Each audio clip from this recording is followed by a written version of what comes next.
అన్నపూర్ణాదేవి అంటే మానవులందరికీ కావాల్సిన పదార్థం ఏంటి? అన్నం. మొదటి అక్షరాల్లో మొదటి అక్షరం అన్నపూర్ణ. అన్నపూర్ణదేవి అంటే ఆహారాన్ని అందించి శాకంబరి అవతారం ఇస్తూ ఉంటారు అన్ని గుళ్ళలో. శాకంబరి అవతారం కంటే అన్నపూర్ణదేవి అవతారం అంటే చాలా విశేషం. మన అమ్మవారు కూడా ఈరోజు అనుకోకుండా అది చూసిపెట్టి మధ్యాహ్నం మీ నాన్నగారు వచ్చిన టైంలో వెండిగిని కనపడింది. వెండిగిని పెట్టాలని చెప్పి ఆవిడ పెట్టేసింది వెండిగిని అక్కడ. అంటే కాశీలో కూడా క్షేత్రంలో కూడా అన్నపూర్ణదేవి అంటే మన అమ్మవారు ఎలా ఉందో అలా ఉంటుంది. అంటే మనం ఏం చేయాలన్నా ఏం చేయాలి అమ్మవారు అనుకుంటూ కల్పిస్తుంది. ఇప్పుడు ఇది చేయరా అని చెప్తూ ఉంటుంది అమ్మవారు. అంటే కాశీలో కూడా ఎక్కడ ఉండదు ఈ ధాన్య కొంకులతో అలంకరణ ఉంటుంది అక్కడ కాశీలో. అది కూడా సంవత్సరం ఒక మారే చేస్తారు. కానీ నాకు తెలియకుండానే నేను ఇక్కడ మీకు ఎప్పటి నుంచో ప్రారంభించాను నేను ధాన్య కొంకులు.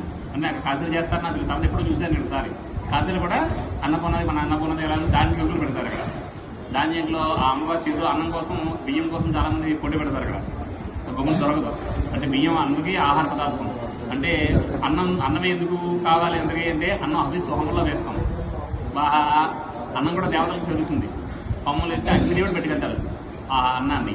అందుకని పూర్వకాలంలో ధాన్యం ఎద్దులు దున్నేవి. ఇప్పుడైతే తాతలు దున్నే కానీ ఎరువులు పెంచుతున్నారు. అలా కాకుండా పూర్వకాలంలో ఎద్దు నుంచి చెమట వస్తుంది. ఎద్దు ఎప్పుడు వేడిగా ఉంటుంది. దానికి పొగ ఎక్కువ. మనిషి చచ్చిపోయాక పుట్టేది ఎద్దు రూపంలో పడతారట. ఇంకా అహంకారం మనిషిలో ఉన్న అహంకారం చావదు. ఆ చావాలంటే వాడు ఎద్దు రూపంలో పడతాడు. వాడు ఎద్దుని చాలా పడతారు. అది ఒప్పుకోదు. అసలు పొగరకెత్తది. అలా వెళ్ళిపోతూనే ఉంటుంది. అది దానికి పగ్గాలు వేసి కట్టి దున్నిస్తారు. దున్నడం వల్ల ఆ చెమట కాకుండా చెమట నుంచి వచ్చే ఆ చెమట నీరే ఆ పొలాలకి ఎరువు. అప్పుడు ఆహారం భద్రత చాలా బలంగా ఉంటుంది. పొలం అన్నం చాలా బలంగా ఉండేది. ఇప్పుడు తినడం వల్ల కంటికి సంబంధించిన రోగాలు వస్తున్నాయి. అంటే దానివల్ల ఏంటంటే ఆహారంలో కలుషితం అయిపోతుంది. అంటే ఎద్దుతో ఇచ్చిన ఆహారం విశేషమైంది. అంటే ఎద్దు యొక్క చెమట నీరు అందులో పెట్టడం వల్ల ఆ ఆహారానికి బలం చేకూరుతుంది. అందుకని ఆ అన్నానికి అన్నపూర్ణాదేవి అంటే అమ్మవారి ఎప్పుడు కూడా అన్నం లేకుండా నోట్ లేకుండా చూస్తుంది. అందుకని ఆ శివుడే భవదీ విక్షాందేహి అని చెప్పి అడుగుతాడు కాశీపట్నంలో. భవదీ విక్షాందేహి అమ్మ అని మాతాకాలం తల్లి అని అంటూ ఉంటాం. అలాగే అమ్మవారు తల్లి కడుగు తల్లి అప్పుడు కూడా పిల్లల కడుగు ఆహారం చూస్తుంది. ఏ తనకు ఉన్నా లేకుండా సరే పిల్లలు పెట్టకుండా చూస్తుంది. అమ్మవారు కూడా ప్రతి జీవికి ఆక్రమణ కేడుకుని పద్నాశ్రమ కదా అని ప్రతి జీవికి కూడా ఆహారాన్ని సమకూరుస్తుంది ఏదో రూపేణ. కర్మ ప్రారంభం చేసుకుంటే కనుక మనం దాంతరమా చేయకుండా ఉన్నాం కూడా భిక్షగా కొడతారు వాడు కూడా అడుక్కుంటూ ఉంటాడు వాడు. అంటే మనం ఇచ్చిన దానధర్మాలు చేసేయాలి. ఇచ్చిందని చెప్పుకోకూడదు. ఇది అయిపోయి ఇచ్చేసాం మెచ్చిపోవాలి. అదో గుర్తించుకోకూడదు. నీ ఇచ్చాను పెట్టారనకూడదు. ఆహారం ఏ దానిలో అన్నదానం గొప్పదన్నారు. అంటే ఆహారం తినేసి వాడు ఆనందంతో వాడు జీవిస్తాడు.